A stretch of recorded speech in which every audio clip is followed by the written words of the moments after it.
Allora, ciao, buongiorno.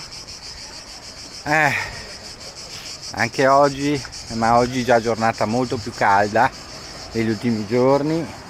Guardate il lago, anche il lago è cambiato. Vedete che è più bigio. Dai, Olli. E la Olli è irrequieta oggi. Quindi, però dovreste vedermi meglio.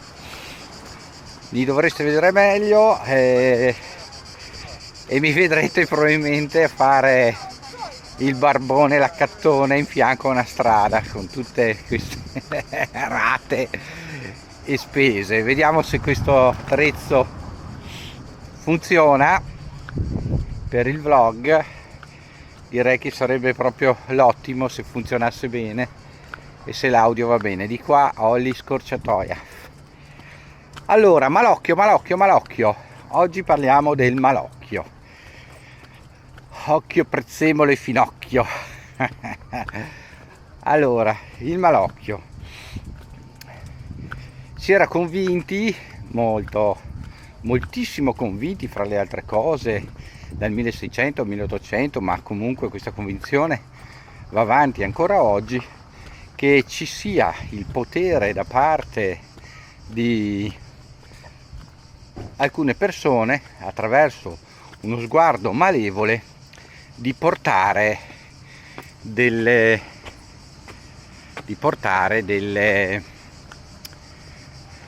possiamo definirle delle cattive conseguenze a chi viene guardato così male. Si chiama malocchio proprio per quel motivo, e quindi possono nascere grandi problemi. E il malocchio non è la fattura, ma spesso viene anche interpretato, proprio mal interpretato, come una fattura. Quindi malocchio e fattura a volte prendono la stessa denominazione, anche se in realtà non lo sono, non hanno niente in comune. Quindi il malocchio è uno sguardo cattivo, malevolo, pieno di odio, pieno di cattiveria, che riesce a danneggiare la persona a cui questo sguardo va rivolto. Invece la fattura è un rito più complesso, complicato, che prevede anche l'utilizzo di oggetti, foto, capelli e quant'altro della persona a cui viene rivolta la fattura. Ecco, generalmente la differenza tra questi due riti malevoli o di magia nera o di magia occulta, chiamateli come volete, è questa. Sostanzialmente è proprio questa. Quindi il nostro come dire malocchio ha invece proprio un'esecuzione immediata. Basta che la persona abbia questa intensità spirituale maligna e riesce a trasmettere un malessere, una cattiveria alla persona a cui rivolge il suo sguardo.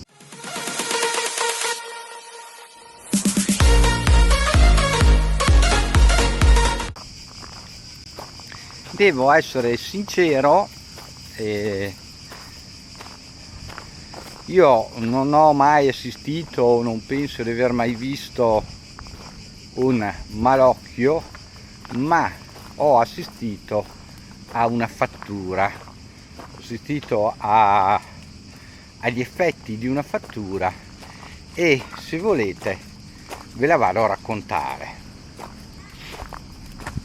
Allora, io ho uno zio acquisito originario del Gargano, anzi proprio di San Nicandro Garganico, e che sposò la sorella della mia mamma.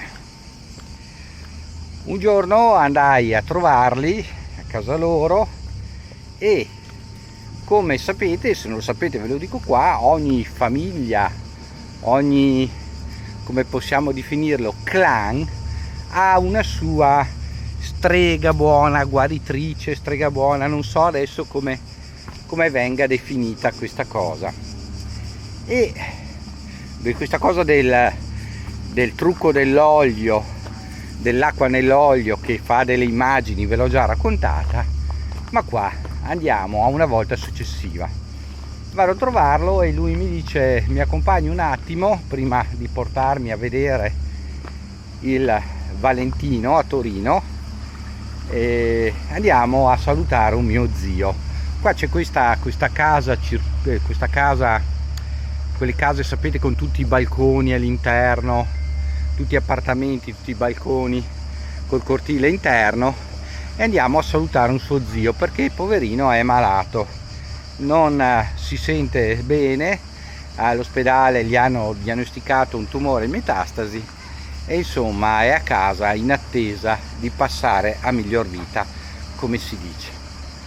E proprio il giorno in cui andiamo a salutarlo, a trovarlo, improvvisamente arriva questa maga, questa strega del clan, questa guaritrice, accompagnata da un'altra signora dall'aspetto molto imperioso, e il mio zio mi tira da un fianco, lui un po' rideva di queste cose, ci scherzava su e mi dice: ehi, attenzione perché questa è la strega massima, non dire niente di cosa perché ti lancia una fattura che non te la cavi più. E guarda che anch'io che ci rido sempre su, questa la temo un pochino anch'io. Questa signora, noi usciamo dalla stanza dove c'è il malato nel letto e sento che questa signora dice delle formule, fa delle cose, adesso non so spiegarvi bene, gira per la stanza. A un certo punto prende una forbice da cucito e si avventa verso il malato. Lo zio si è lanciato nella stanza e dice: questa cosa sta facendo, blocchiamola.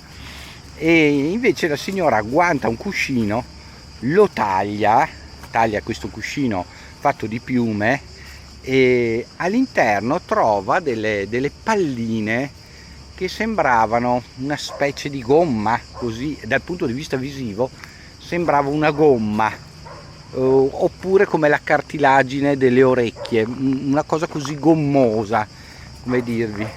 Allora la signora dice che è stata fatta una fattura allo zio, che bisogna tirar via materassi, cuscini di piume eccetera eccetera, cambiare con materasso sintetico e cuscini sintetici e bruciare tutto quello che c'è lì nella stanza dello zio. Quindi sapete come sono la famiglia lì, molto efficienti devo dire, si mobilitano tutti, zii, cugini e così, e anch'io partecipo anche con un non velato divertimento, perché in quell'epoca anch'io ero molto distante da queste cose, e quindi si va, si sposta lo zio malato in un'altra stanza, si porta via il materasso, si porta via i cuscini, si va in una discarica fuori città e si bruciano, si danno alle fiamme. Dopodiché viene cambiato materasso, cuscini eccetera. Io ovviamente vi racconto la cosa com'è, dopo non so dirvi se questo è stato a aver funzionato o se lo zio ha reagito alle terapie o quant'altro. Fatto sta che dopo l'anno successivo vado di nuovo a trovare i parenti e con questo zio gli chiedo: ma il tuo zio, quello lì che era malato eccetera, che era venuto alla strega, perché ero curioso di sapere come è andata a finire, e lui mi dice: vieni che andiamo a salutarlo. Io pensavo di trovarlo in fin di vita con qualche flebo, ma ancora sopravvissuto. Invece suoniamo il campanello di casa e viene a aprirci questo zio arzillo come se non fosse mai stato malato. Questo è il racconto proprio veloce che vi faccio di questa fattura a cui ho assistito, alla fattura e alla controfattura. Non so dirvi se è frutto della tradizione, della cultura, del pensiero, oppure se realmente questa cosa ha funzionato con questo zio dello zio, oppure se l'accadimento è puramente casuale con una pronta guarigione dello zio, perché magari il tumore non era maligno ma magari era benigno, visto che erano altre epoche in cui ancora certi tipi di analisi approfondite non si facevano. Fatto sta che lo zio è migliorato e è scampato ancora più di una decina d'anni, visto che comunque aveva già una settantina d'anni e quindi diciamo così che è morto per le complicazioni dell'anzianità e non certo per quel tumore. Scrivetemi qua sotto nei commenti se voi avete mai sentito parlare di casi simili, se ne siete stati spettatori e cosa ne pensate. Bene, per oggi, per il vlog del pirata è tutto. Ditemi anche come si vede, se si vede si sente bene. Ci vediamo in un prossimo vlog, magari spero non dagli angoli delle strade col cappello a fare la carità, ma grazie dell'aiuto a tutti quelli che mi danno un piccolo contributo, che mi offrono un caffè, che aiuta a pagare anche queste spese improvvise. E se la Holly si incammina vado a riposare un pochino, visto che questa mattina non si è potuto riposare come al solito, perché ci sono sempre dei disturbi, delle cose. D'altro canto il paese è turistico e sono io che ho gli orari strani. A tutti voi un caro saluto dal pirata Ciurma, ci vediamo alla prossima, ciao!